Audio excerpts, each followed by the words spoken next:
ಎಟಿಜೇರ್ ಅವರಿಗೆ ನಿಮ್ಮೆಲ್ಲರ ಪರವಾಗಿ ಹೃತ್ಪೂರ್ವಕ ಸ್ವಾಗತವನ್ನು ಬಯಸ್ತಾ ಇದ್ದೇವೆ.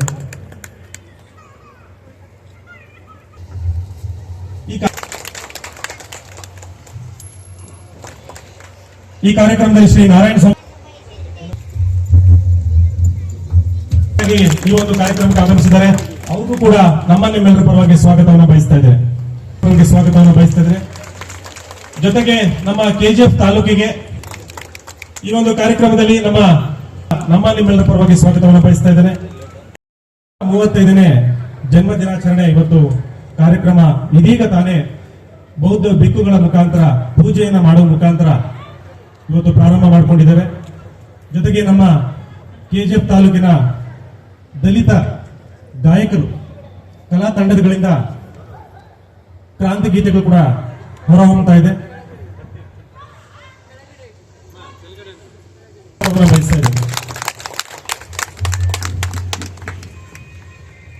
ನಮ್ಮ ಸಮಾಜ ಕಲ್ಯಾಣ ಇಲಾಖೆಯಿಂದ ನಮ್ಮ ಮಾನ್ಯ ಶಾಸಕರಿಗೆ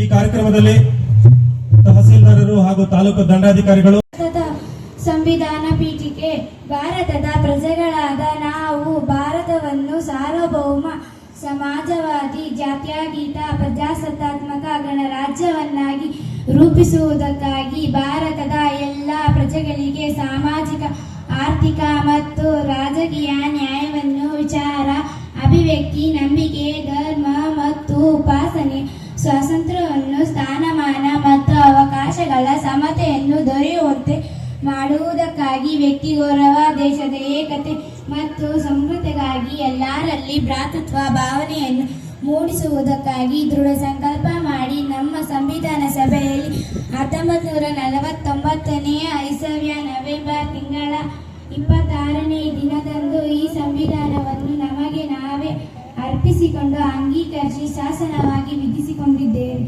ಜೈ ಹಿಂದ್, ಜೈ ಭೀಮ್. ಜೈ ಭೀಮ್. ಜೈ ಜೈ ಜೈ ಜೈ ಜೈ ಭೀಮ್. ಜೈ ಭೀಮ್, ಜೈ ಭೀಮ್. ಜೈ ಜೈ ಜೈ ಜೈ ಭೀಮ್. ಜೈ ಭೀಮ್, ಜೈ ಭೀಮ್. ಸ್ನೇಹ ಅವರಿಗೆ ತುಂಬ ಧನ್ಯವಾದಗಳು.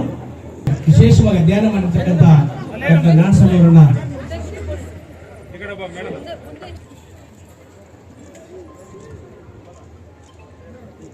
ನಾರಾಯಣಸ್ವಾಮಿ ಸರ್ರನ್ನ ನಾವು ದಯವಿಟ್ಟು ವೇದಿಕೆಯ ಪರವಾಗಿ ನಾವು ಅವರಿಗೆ ತುಂಬ ಧನ್ಯವಾದಗಳನ್ನು ನಾವು ಅರ್ಪಿಸ್ತಾ ಇದ್ದೀವಿ. ನಮ್ಮ ನಾರಾಯಣ ಸ್ವಾಮಿ ಸರ್ ಹೇಳಿದ್ರು ಅವ್ರ ಬಗ್ಗೆ 20 ನಿಮಿಷದಲ್ಲಿ ಮಾತಾಡೋಕ್ಕಾಗಲ್ಲ ಅಂತ. ಯಾಕಂದ್ರೆ ಅವರೇ ಒಂದು ಲೈಬ್ರರಿನೇ. ಡಾಕ್ಟರ್ BR ಅಂಬೇಡ್ಕರ್ ಅಂದ್ರೆ ಈ ಹಿಮ್ಸೆಲ್ಫ್ ಈಸ್ ಅ ಲೈಬ್ರರಿ. ಅವ್ರು ಹೇಳ್ದಂಗೆ ಅಂದರೆ ಹೇಗೆ ಒಂದು ಆನೆನ ಮುಟ್ಟಿದ್ರೆ ಒಬ್ಬೊಬ್ಬರು ಒಂದೊಂದು ಭಾಗನ ವರ್ಣಿಸಿ ಅಂಬೇಡ್ಕರ್ ಅವ್ರ ಬಗ್ಗೆ ತಿಳ್ಕೊತಾರೆ. ಅದೇ ರೀತಿ ಇಡೀ ನೀವು ಲೈಬ್ರರಿಗೆ ಹೋದ್ರೆ ವಿವಿಧ ಸೆಕ್ಷನ್ಗಳು ಇರ್ತವೆ. ನೀವು ಯಾವ ಸೆಕ್ಷನ್ ತಗೊಂಡ್ರೆ ಆ ಸೆಕ್ಷನ್ ಇಂಟರ್ಪ್ರಿಟೇಷನ್ ನಿಮಗೆ ಸಿಗ್ತಾ ಇರ್ತದೆ. Psychology, philosophy, sociology, economy, polity, ಈ ಥರ. ಸೊ ಬಾಬಾ ಸಾಹೇಬ್ ಅಂಬೇಡ್ಕರ್ ಅವ್ರ ಬಗ್ಗೆ ಇವಾಗ ಆಗಲೇ ಹೆಚ್ಚಿಗೆ ಮಾತಾಡಿದ್ವಿ. ನಾನು ಜಾಸ್ತಿ ಮಾತಲ್ಲ, ಕೇವಲ ಒಂದು 2 ನಿಮಿಷದಲ್ಲಿ ಮುಗಿಸ್ತೀನಿ. ಬಟ್ ನಾನು ಮುಖ್ಯವಾಗಿ ಹೇಳ್ಬೇಕಂದ್ರೆ ಬಹಳಷ್ಟು ಜನ ಬಾಬಾ ಸಾಹೇಬ್ ಅಂಬೇಡ್ಕರ್ ಅಂದರೆ ನಮ್ಮ ದೇಶಕ್ಕೆ ಕಾನ್ಸ್ಟಿಟ್ಯೂಷನ್ ಕೊಟ್ಟವರು ಅಂತ ಎಲ್ಲರಿಗೂ ಗೊತ್ತಿದೆ. So is the father of Indian constitution. But ಬಹಳಷ್ಟು ಜನಕ್ಕೆ ಏನು ಗೊತ್ತಿಲ್ಲ ಅಂದರೆ ಅದು ಇನ್ನೊಂದು ಡೈಮೆನ್ಷನ್ ಅಂದರೆ he didn't just give constitution to the country, he redefine democracy. World over ನಿಮಗೆ ಡೆಮಾಕ್ರಸಿ ಅಂದರೆ ಕೇವಲ ಪೊಲಿಟಿಕಲ್ ಡೆಮಾಕ್ರಸಿ ಮಾತ್ರ ಫೋಕಸ್ ಮಾಡ್ತಾರೆ. ಬಾಬಾ ಸಾಹೇಬರು ಅದಕ್ಕೆ economic democracy as well as social democracy, ಈ 2 ಡೈಮೆನ್ಷನ್ನ ಸೇರಿಸಿ ಕೊಟ್ಟರು, ನಾಟ್ ಜಸ್ಟ್ ಪೊಲಿಟಿಕಲ್ ಡೆಮೋಕ್ರಸಿ. ಹಾಗಾಗಿ ಅದರಲ್ಲಿ ನೀವು ಬಹಳಷ್ಟು ವಿಚಾರಗಳನ್ನ ನೀವು ತಿಳ್ಕೊಬೋದು. ಎಕಾನಮಿ ಎಷ್ಟು ಇಂಪಾರ್ಟೆನ್ಸ್ ಕೊಟ್ಟರು ಅವರು ಅಂದರೆ the problem of the rupee ಅಂತ ಒಂದು ಪುಸ್ತಕ ಬರೀತಾರೆ. ಆ ಪುಸ್ತಕ ನಮ್ಮ ರಿಸರ್ವ್ ಬ್ಯಾಂಕ್ ಆಫ್ ಇಂಡಿಯಾ ಸ್ಥಾಪನೆಗೆ ನಾಂದಿ ಆಗ್ತದೆ. ಸೊ ಇವಾಗ ಏನು ನಮ್ಮ ದೇಶದ ಆರ್ಥಿಕ ವ್ಯವಸ್ಥೆ ಇದೆ, monetary policy, banker to the bankers, ಎಲ್ಲ ಬ್ಯಾಂಕ್ಗಳಿಗೂ ಮುಖ್ಯ ಬ್ಯಾಂಕ್ ಯಾವುದಂದ್ರೆ ರಿಸರ್ವ್ ಬ್ಯಾಂಕ್ ಆಫ್ ಇಂಡಿಯಾ. ಆ ರಿಸರ್ವ್ ಬ್ಯಾಂಕ್ ಆಫ್ ಇಂಡಿಯಾ ಸ್ಥಾಪನೆ ಮಾಡಿದ್ದು ಬಾಬಾ ಸಾಹೇಬರ the problem of the rupee ಅನ್ನೋ ಒಂದು ಪುಸ್ತಕದಲ್ಲಿ. ಸೊ ಈ ಅಂಶ ಬಹಳಷ್ಟು ಜನಕ್ಕೆ ಗೊತ್ತಿಲ್ಲ. Is an economist par excellence. ಕೇವಲ ಅವರು ದಲಿತ ನಾಯಕರಿಂದ ಬಿಂಬಿತರಾಗ್ಬಿಟ್ಟಿದ್ದಾರೆ. Is not just a Dalit ನಾಯಕ, is the world leader. So world visionary to the whole world, not just to India, not just to the Dalit community. ಅದೊಂದು ಅವ್ರನ್ನ ದಲಿತರನ್ನ ಮೇಲೆ ಎತ್ತಿದ್ರು ಅನ್ನೋದು ಒಂದು ಅಂಶ. ಆದರೆ ಅದು ಜಸ್ಟ್ 10% ಅವರು ದಲಿತರಿಗೆ ಮಾಡಿರೋ ಕಾಂಟ್ರಿಬ್ಯೂಷನ್. ಇಡೀ ದೇಶಕ್ಕೆ, ಇಡೀ ಪ್ರಪಂಚಕ್ಕೆ ಮಾಡಿರೋ ಕಾಂಟ್ರಿಬ್ಯೂಷನ್ ರಿಮೈನಿಂಗ್ 90% ಇದೆ.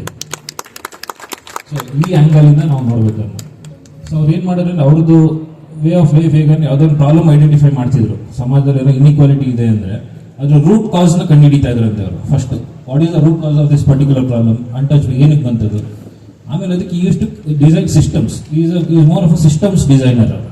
ಅವ್ರೊಂದು ಮಾತು ಹೇಳ್ತಾರೆ, ಮೋಸ್ಟ್ ಫೇಮಸ್ ಈಗ ಎಲ್ಲರಿಗೂ ಗೊತ್ತಿರಬೇಕು, ಎಜುಕೇಟ್, ಅಜಿಟೇಟ್ ಆ್ಯಂಡ್ ಆರ್ಗನೈಸ್.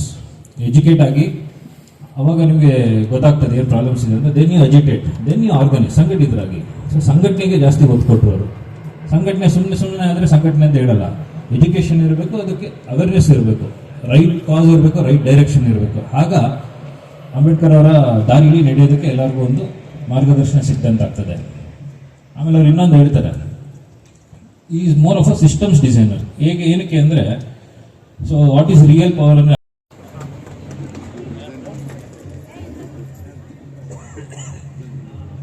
ಸನ್ಮಾನದ ಮುಂದಿನ ಭಾಗವಾಗಿ ಅದ್ಭುತವಾಗಿರ್ತಕ್ಕಂಥ ಪ್ರದರ್ಶನ ನೀಡಿರ್ತಾರೆ ಅಂತ ಹೇಳಿ ಅವ್ರಿಗೆ ಪ್ರಮಾಣ ಪತ್ರ ನೀಡಿರ್ತಾರೆ. ಹಾಗಾಗಿ ಅವರಿಗೆ ಈ ಸಂದರ್ಭದಲ್ಲಿ ಅಭಿನಂದನೆ.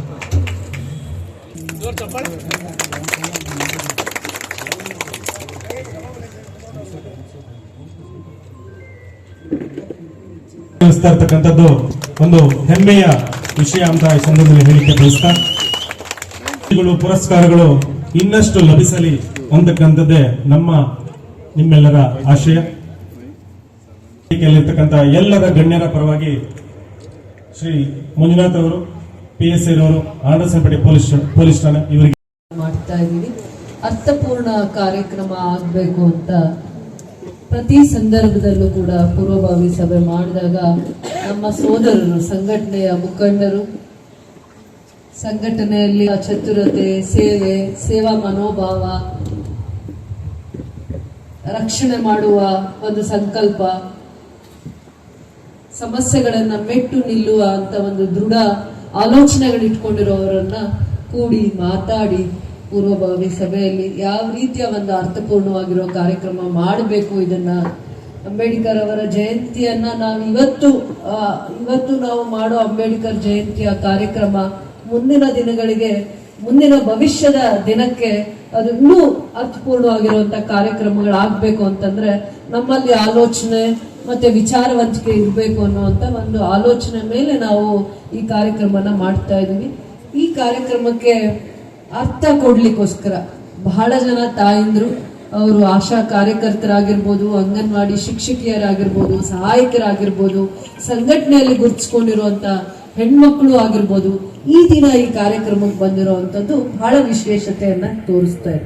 ಅವ್ರು ಇವತ್ತು ಬರಲೇಬೇಕು. ಯಾಕಂದ್ರೆ ಅವರಿಗೆ ಯಾವ ರೀತಿ ನ್ಯಾಯ ಸಿಕ್ತು ಅನ್ನುವಂಥದ್ದು ಅವರಿಗೆ ಅರ್ಥ ಮಾಡ್ಕೊಳ್ಳುವಂತ ವೇದಿಕೆ ಇದಾಗಿದೆ. ಹೀಗೆ ನಾನು ಕೆಲಸಕ್ಕೆ ಅಪ್ಲೈ ಮಾಡ್ಕೊಂಡಿದ್ದೀನಿ, ಹಾಗೆ ಉದ್ಯೋಗ ಸಿಕ್ತು ಅಂತಂದ್ರೆ ಹಾಗೆ ಉದ್ಯೋಗ ಸಿಕ್ಲಿಲ್ಲ. ಶತಮಾನಗಳ ಹೋರಾಟ, ಸಂಘಟನೆ, ನೋವು ಹೇಗೆ ಹೆಣ್ಮಕ್ಕಳಿಗೆ ಕಣ್ಣೀರ್ನ ಒರೆಸುವಂತ ಪ್ರಯತ್ನ ಮಾಡಿದ್ದಾರೆ ಸ್ವತಂತ್ರ ನಂತರ ದಿನಗಳಲ್ಲಿ ಅಂದ್ರೆ, ಸ್ವತಂತ್ರ ಪೂರ್ವದಲ್ಲಿ ಯಾರೂ ಇರಲಿಲ್ಲ. ಸ್ವತಂತ್ರ ಪೂರ್ವದಲ್ಲಿ ಎಷ್ಟೋ ಚಳವಳಿ ಆದ್ರು, ಎಷ್ಟೋ ವಿಚಾರವಂತರು ಬಂದ್ರು, ಜ್ಞಾನವಂತರು ಬಂದ್ರು ಕೂಡ ಯಾವುದೇ ರೀತಿಯ ಈ ತರ ಹೆಣ್ಮಕ್ಕಳಿಗೆ ಸ್ವತಂತ್ರ ಇರ್ತಾ ಇರಲಿಲ್ಲ. ಏನು ಸ್ವತಂತ್ರ ಅಂದ್ರೆ ಏನು? ಬಹಳ ವಿಚಾರವಂತಿಕೆಯಿಂದ ನಾವು ಸಂವಿಧಾನದ ಪೀಠಿಕೆಯ ಬಗ್ಗೆ ಮಾತಾಡ್ತಾನೆ ಇರ್ತೀವಿ, ಆದ್ರೆ ಅರ್ಥನೇ ತಿಳ್ಕೊಳ್ಳಲ್ಲ. ಸ್ವಾತಂತ್ರ್ಯ, ವ್ಯಕ್ತಿ ಸ್ವಾತಂತ್ರ್ಯ ಅಂದ್ರೆ ಏನು? ವ್ಯಕ್ತಿ ಸ್ವಾತಂತ್ರ್ಯ ಯಾವ ರೀತಿ ಸಿಕ್ತು? ವ್ಯಕ್ತಿ ಸ್ವಾತಂತ್ರ್ಯ ಅಂದ್ರೆ ಅವನಿಗೆ ಸಿಕ್ಕೋ ಗೌರವ ಯಾವ ರೀತಿ ವ್ಯಕ್ತಿ ಸ್ವಾತಂತ್ರ್ಯ ಗೌರವ ಸಿಗುತ್ತೆ ಅಂದ್ರೆ, ನಾನು ಫಸ್ಟ್ ನನಗೆ ಗೌರವ ಕೊಡುವಂತ ಕೆಲಸ ಮಾಡಿದೀನ, ನನಗೆ ಗೌರವ ಕೊಡೋದು. ಅದಕ್ಕೆ ನಾನು ಆ ಮಗುನ ಇವತ್ತು ನೋಡಿದಾಗ ನನಗೆ ಒಂದು ನೆನಪು ಏನಾಯ್ತು ಅಂದ್ರೆ, ನಾನು 7ನೇ ತರಗತಿಯಲ್ಲಿ ಓದ್ತಾ ಇದ್ದೆ. 7ನೇ ಕ್ಲಾಸಲ್ಲಿ ಓದುವಾಗ ಪ್ರತಿಯೊಂದು ಮಕ್ಕಳು ಒಂದು ಅವತ್ತು ನಮ್ಗೆ ಒಂದು ಸ್ಕೂಲ್ ಡೇ ಅಂತಂದಾಗ ಪ್ರತಿಯೊಬ್ರು ಒಂದೊಂದು ಇಷ್ಟ ಆಗತ್ತೆ, ಪ್ರದರ್ಶನ ಮಾಡಬೇಕು ಅಂತ ಅನ್ಸುತ್ತೆ. ಒಬ್ರು ಹಾಡು ಹಾಡ್ತಾರೆ, ಒಬ್ರು ಭರತನಾಟ್ಯ, ಒಬ್ರು ನಾಟಕ ಅಂತ. ಅವತ್ತು ಒಂದಿನ ನಾನು ಎಂತ ಕಾಸ್ಟ್ಯೂಮ್ ಹಾಕಿರ್ತೀನಿ ಅಂದ್ರೆ, ಜಡ್ಜ್ದು ಕಾಸ್ಟ್ಯೂಮ್ ಹಾಕಿರ್ತೀನಿ. ನಾನು 6th ಪಾಸ 7th ನನಗೆ ಗೊತ್ತಾಗ್ತಾ ಇಲ್ಲ. ನಾನು ಸ್ಕೂಲಿಂದ ಆಚೆ ಹೋಗೋ ಟೈಮಲ್ಲೋ ಅಥವಾ ಮನೆಯಿಂದ ಸ್ಕೂಲ್ಗೆ ಹೋಗುವಂತ ಸಮಯದಲ್ಲಿ ನನ್ನ ಮನೆ ಮುಂದೆ ಒಂದು ಜಡ್ಜ್ ಕಾರ್ ಹೋಗ್ತಾ ಇತ್ತು. ಅದ್ರಲ್ಲಿ ಅವ್ರು ಯಾವಾಗೂ ಕೋಟ್ ಹಾಕೊಂಡು, ಗ್ಲಾಸ್ ಹಾಕೊಂಡು ನಮ್ಮ ಮುಂದೆ ಪಾಸ್ ಆಗ್ತಾ ಇದ್ರು. ಬಹಳ ಸತಿ ಹೋಗ್ತಾ ಇದ್ರು. ನ್ಯಾಯಾಧೀಶರು ಅಂತ ಅಷ್ಟೇ ಓದ್ತಾ ಇದೆ, ನನ್ಗೆ ಅವತ್ತು ಅವ್ರ ಜಡ್ಜ್ ಅಂತ ಕೂಡ ನನ್ಗೆ ಗೊತ್ತಿಲ್ಲ. ನನ್ನ ಮುಂದೆ ಎದುರಾಗಿ ಹೋಗ್ತಾ ಇದ್ರು. ಆಮೇಲೆ ಆ ಸಂದರ್ಭದಲ್ಲಿ ನಾನು ಅದನ್ನ ಒಂದು ರೋಲ್ ಮಾಡ್ತೀನಿ, ನನ್ನೂ ಮಾಡುವುದು ಫಸ್ಟ್ ಮಾಡಲ್ಲ ಅಂದ್ರೆ ಯಾವುದೋ ಒಂದು ಭಾವಗೀತೆಯಲ್ಲಿ ಹಾಡಾಡ್ತೀನಿ ಅಂದವಳು ಅವತ್ತು ಏನೋ ಗೊತ್ತಿಲ್ಲ ನಮ್ಮಪ್ಪ ಹತ್ರ ಒಂದು ಕೋಟ್ ಇತ್ತು. ನಮ್ಮಪ್ಪ ರಾಜಕಾರಣಿ ಅನ್ನುವಂತ ಭಾವನೆಗಳು ಕೂಡ ನನ್ನಲ್ಲಿ ಇರ್ಲಿಲ್ಲ. ನನ್ನ ವಯಸ್ಸು ಅವ್ರನ್ನ ಒಂದು ರಾಜಕಾರಣಿಯಾಗಿ ನೋಡಿರ್ಲಿಲ್ಲ. ನಮ್ಮ ತಂದೆದು ಮನೇಲಿ ಯಾವಾಗ ಒಂದು ಕೋಟ್ ಒಂದು ಕಾಣಿಸ್ತಾ ಇತ್ತು. ಆದ್ರೆ ನಾನ್ ಬೆಳೆಯುವಾಗ ಬೆಳೆದಿದ್ದು ನನ್ನ ಅಜ್ಜಿ ಹೇಳುವಂತ ಕಥೆಗಳನ್ನ ಕೇಳಿ. ನಮ್ಮ ಅಜ್ಜಿಗೆ ನಮ್ಮ ತಾತ ಬೇಗ ತೀರ್ಕೊಂಡಿರ್ತಾರೆ. ನಾವು ಒಂದು 5-6 ವರ್ಷದವರು ಇರಲ್ಲ. ಅಜ್ಜಿ ಹೇಳ್ತಾ ಇರ್ತಾರೆ, ಸ್ವತಂತ್ರ ಹೇಗ್ ಬಂತು ಅಂದ್ರೆ ಬ್ರಿಟಿಷರ್ಸು ಬೂಟ್ ಕಾಲಲ್ಲಿ ಒದಿತಾ ಇದ್ರು ಅವರಲ್ಲಿ ಕೆಲಸ ಮಾಡೋ. ಅವಾಗ ಅವರು ಭಾರತೀಯರಾಗ್ತಾ ಇರ್ತಾರೆ. ಭಾರತೀಯರು ಯಾರು ಒದಿಸ್ಕೊಂತ ಇರ್ತಾರೆ ಅವ್ರಿಗೆ ಸ್ವಾಭಿಮಾನದ ಕಿಚ್ಚು ಕುದಿತಾ ಇತ್ತು, ರಕ್ತ ಕುದಿತಾ ಇತ್ತು, ಜೈಲಲ್ಲಿ ಬೀಳ್ತಾ ಇದ್ರು, ಉಪವಾಸ ಇರ್ತಾ ಇದ್ರು, ಇನ್ನೊಬ್ಬರನ್ನ ಹೊಡೆದ್ರೆ ಅವರು ಓಡಿಸ್ಕೋತಾ ಇದ್ರು. ಈ ತರ ಕುದಿತಾ ಇತ್ತು. ಪ್ರತಿಯೊಂದು ಊರಿಂದ ಪ್ರತಿಯೊಂದು ಮನೆಯಿಂದಲೂ ಕೂಡ ಸ್ವತಂತ್ರಕ್ಕೆ ತಮ್ಮ ಕುಟುಂಬನ ದೂರ ಇಟ್ಟು ಮುಂದೆ ನಮ್ಮ ಯಾರು ಮುಂದೆ ಬರುವಂತ ಯಾರು ಇರ್ತಾರೆ ಅವರಿಗೆ ನಾವು ಏನ್ ಸೇವೆ ಮಾಡಿದೀವಿ ಅಂತಂದ್ರೆ, ನಾವು ಬ್ರಿಟಿಷರ ಬೂಟಲ್ಲಿ ಒದಿಸ್ಕೊಂಡಿದೀವಿ, ಜೈಲಲ್ಲಿ ಬಿದ್ದಿದೀವಿ, ತಪ್ಪು ಮಾಡದೆ ಜೈಲಲ್ಲಿ ಬಿದ್ದಿದೀವಿ, ಉಪವಾಸ ಇದೀವಿ. ಅದೆಲ್ಲ ಯಾರ ಮೇಲೆ ಪ್ರೀತಿಯಿಂದ ಅಂದ್ರೆ ನಮ್ಮ ಭಾರತೀಯರ ಮೇಲೆ ಇರುವಂತ ಪ್ರೀತಿಯಿಂದ, ಗೌರವದಿಂದ ಅಂತ ಹೇಳ್ತಾ ಇದ್ರು. ಆ ಕಥೆಗಳನ್ನ ಏನು ನನ್ನ ಅಜ್ಜಿನೂ ಏನು ವಿದ್ಯಾವಂತಲ್ಲ, ಅದು ನನ್ನನ್ನ ಪದೇ ಪದೇ ಕೆದಕ್ತಾ ಇತ್ತು. ಅವ್ರು ಹೇಳೋವಂತ ಕಥೆಗಳು ನನಗೆ ತುಂಬಾ ಸತಿ ಹೌದಾ ನಾವ್ ಇಷ್ಟೆಲ್ಲ ಶೋಷಿತರಾಗಿದ್ರ, ಇಷ್ಟೆಲ್ಲ ನೋವು ಅನುಭವಿಸ್ತಾ ಇದ್ರ, ಯಾರು ನಮ್ಮ ಪೂರ್ವಿಕರು ಯಾರೇ ಆಗಿರ್ಬೋದು. ಯಾವ ಮನೆ ಸ್ವತಂತ್ರ ಹೋರಾಟಕ್ಕೆ ಅವ್ರ ಮನೆಯಲ್ಲಿರುವಂತ ತಂದೆನ ತಾತನ ಮಕ್ಕಳನ್ನ ಕಳ್ಸಿಕೊಟ್ಟಿದ್ದಾರೆ, ಅವರೆಲ್ಲಾನು ಕೂಡ ಆ ಗೌರವಕ್ಕೆ ಅರ್ಹರೇ ಅಲ್ವಾ? ಹೌದಲ್ವಾ?